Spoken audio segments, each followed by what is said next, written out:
o Alan sabe que a gente conversa muito sobre o assunto, eu tenho minhas restrições a Sidney Powell e as teses dela. Aliás, eu não sei se está na nossa pauta aqui para a gente falar Tá, sobre o caso da Geórgia.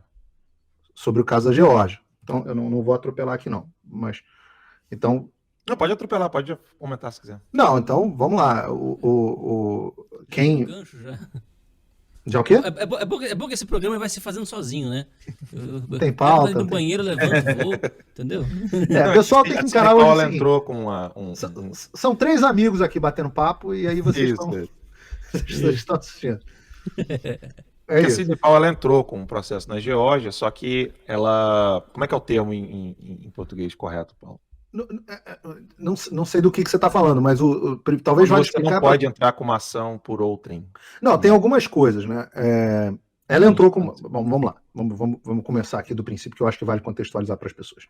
A Sidney Powell é uma advogada americana conhecida, foi advogada do general Michael Flynn, porque eu não sei, todo mundo está acompanhando o texto, você sabe da história, então vamos lá. Ela foi uma advogada conhecida, foi a advogada do general Michael Flynn, que foi um general americano acusado, na verdade, falsamente acusado pelo FBI, pelo Departamento de Justiça, para atacar o Donald Trump. E ela foi advogada dele, e ele foi perdoado recentemente pelo Donald Trump, e já estava praticamente inocentado, porque o próprio Departamento de Justiça retirou as acusações contra ele. É uma outra história. Mas ela foi advogada dele. E ele recebeu um perdão que foi muito... algo novo, né? Um perdão que não considera culpado, né? Ele recebeu um tipo de perdão diferenciado, um perdão sem culpa. Por quê? Porque, na verdade, as acusações... Isso é uma história longa, mas, em resumo, as acusações feitas contra ele, que foram depois... Descobriu-se depois que as acusações eram todas forjadas para atacar o Donald Trump, parte do processo que agora o Departamento de Justiça está investigando, tal da operação Crossfire Hurricane, tem ligação com o Obama Gate, que a gente falou aqui. Enfim, isso é um buraco muito longo para a gente entrar, mas é muito fundo, né? Rabbit hole, como chama aqui, um buraco de coelho. Então, mas o fato dessa história é o seguinte: a Sidney Powell, mais ou menos umas 3 semanas atrás, ela apareceu dizendo que tinha indícios muito grandes de fraude, basicamente as fraudes envolvendo a Dominion, que é a empresa que é dona, proprietária das máquinas de contagem que são usadas em vários estados, máquinas de tabulação e contagem de cédula.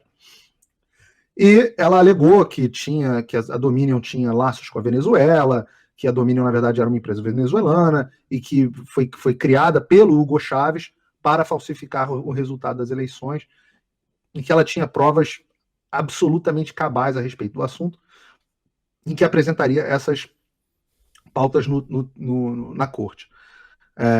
Ela chegou a falar isso numa coletiva de imprensa, inclusive com o Rudy Giuliani, com a Gina Ellis, que é com os advogados da equipe do Donald Trump. Mais ou menos uma semana depois dessa conferência, a campanha do Trump se distanciou dela, e se distanciou mesmo, e falou: olha, ela está perseguindo um caminho, a gente está perseguindo um outro caminho diferente. Diferenças de visão. E ela entrou finalmente na semana passada, se não me engano. Ela entrou com os processos dela, entrou se não me engano, no Arizona, no Michigan e na Geórgia. Logo que ela entrou com o processo, um cara que eu acompanho, que eu recomendo que o espectador acompanhe, um advogado constitucionalista aqui que se chama Robert Barnes, ele falou: olha, ela está entrando, ela não entende de direito eleitoral, não é a área dela, ela está se metendo onde ela não sabe, e ela está entrando com um processo com uma série de erros. Esse advogado constitucionalista é um advogado de direita, tá? Ele, inclusive, está assessorando o time legal do Donald Trump. E uma das coisas que ele falou, e eu não me lembro agora se eu falei aqui no Radar, acho que falei aqui no Radar, sim, ou se eu falei no meu canal, mas eu acho que foi aqui no Radar na minha participação da semana passada, de que uma das coisas que ela estaria fazendo equivocadamente, segundo Robert Barnes, e eu concordava com a lógica, pelo menos a priori, é que ela estava entrando em cortes federais. E a lei da Geórgia, por exemplo, diz que para você fazer disputas eleitorais, você tem que entrar nas cortes estaduais. E esse é um assunto chato do ponto de vista jurídico. Mas a gente que é brasileiro só precisa entender o seguinte: de um modo geral, as eleições aqui são assuntos do Estado. Cada Estado realiza as suas próprias eleições. Porque depois, o assunto federal são as eleições que vão acontecer agora, dia 14. Do ponto de vista federal, essas eleições nos estados, elas sequer devem acontecer. Elas são... Por quê? Porque o que a Constituição determina é que quem vai escolher os eleitores do colégio eleitoral são as legislaturas, ou seja, a Assembleia Legislativa do Estado e o Senado do Estado, né? Aqui os estados são bicamerais. No Brasil os estados são unicamerais, mas aqui são bicamerais, ou seja, você tem uma Assembleia Legislativa e um Senado. Então, estes devem determinar, segundo a Constituição, Article 2, Section 1, segundo a Constituição americana, estes são os estados, este é o processo que determina a escolha dos eleitores do colégio eleitoral. Então, significa o seguinte, que os remédios, inclusive, são todos resolvidos, geralmente, em cortes estaduais, as cortes do estado, e não cortes federais. Você só normalmente manda assuntos para cortes federais, assuntos que se referem a alguma lei federal. Por exemplo, digamos assim, quando você fala que um caso, por exemplo, clássico de lei federal, quando você diz que na verdade foi um tribunal que mudou as regras eleitorais do Estado, aí você pode recorrer à Corte Federal, porque você diz o seguinte: é uma lei federal que determina que no caso a Constituição, que determina que os legisladores podem que tem que determinar quem são os eleitores do colégio eleitoral. Então você tem que ter uma lei federal dando suporte às suas alegações. No caso das alegações da Sidney Powell, que são, olha, existem anomalias estatísticas, a companhia, a empresa que fez a contagem das cédulas é fraudulenta, os poll workers, né, os inspetores e os contadores dos votos cometeram fraude. Todas essas são alegações de um processo que é conduzido no Estado. Então, o que aconteceu? O juiz Timothy Batten dismissed, né, jogou fora, né, arquivou o processo da Sidney Powell, o juiz da Corte Distrital, da Federal Court, né, da Corte Federal Distrital, dizendo que ela não tinha stand, ou seja, que ela não tinha... Isso a gente estava discutindo lá como é que traduz, que ela não tinha stand, mas que ela não tinha o direito, basicamente, de fazer esse processo, legitimidade para fazer esse processo, e que ela deveria, por dois motivos, porque ela deveria ter feito isso numa corte estadual, e porque ela deveria ter, porque ela entrou com o caso tarde demais. E aí o Robert também falou isso, falou o seguinte: ela perdeu o prazo, e prazo é fogo, né? O Robert Barnes falou isso, você tem pela lei um prazo, e ela perdeu esse prazo também. De forma que, do ponto de vista dela, do ponto de vista legal, ela teoricamente fez um monte de bobagem, entendeu? E aí as pessoas falam assim: ah, não, Paulo, as pessoas mostraram as provas nos tribunais, mas as provas nos tribunais, na verdade, não foram todas... O Trump perdeu, porque o tribunal considerou que as provas eram todas falsas. Não, queridão, olha o que eu estou falando aqui para você. O tribunal sequer passou a analisar as provas, porque falou que ela não tinha o direito de processar. Eu não sei como é que se chama isso no direito brasileiro. Mas sequer analisou o mérito, entendeu? Sequer analisou o mérito. Então, não é que o tribunal ouviu o caso e tal, e agora ela vai apelar. Pode ser que uma corte de apelações escute o caso dela, entenda que ela tem um caso para apelar. Ela, obviamente, tem uma interpretação diferente do Robert Barnes e da minha. Quem sou eu para ter interpretação legal? Não sou advogado. Mas, enfim, basicamente foi isso que aconteceu. E o caso dela acabou dismissed. Então, o Kraken, que seria liberado, acabou não sendo Kraken nenhum, porque sequer foi ouvido, né? Já havia muitas críticas na internet de que as alegações dela não traziam nada de novo. Ela criou uma expectativa muito grande, né? Como se ela fosse, sei lá, trazer um vídeo do cara do domínio assumindo que roubou. Mas no final ela apresentou um monte de affidavits, né, testemunhos juramentados, mas todos de pessoas que ouviram falar, nenhum de gente que viu. Então o caso aqui, ó, alguém falou que a tal da Giz Pimpão aqui no Superchat falou de competência e outro falou de juízo de admissibilidade.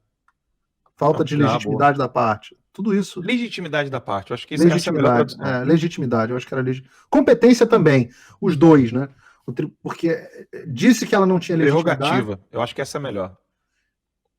Disse que ela não tinha legitimidade e disse que esse juízo não teria competência também para analisar o caso. Então são as duas coisas.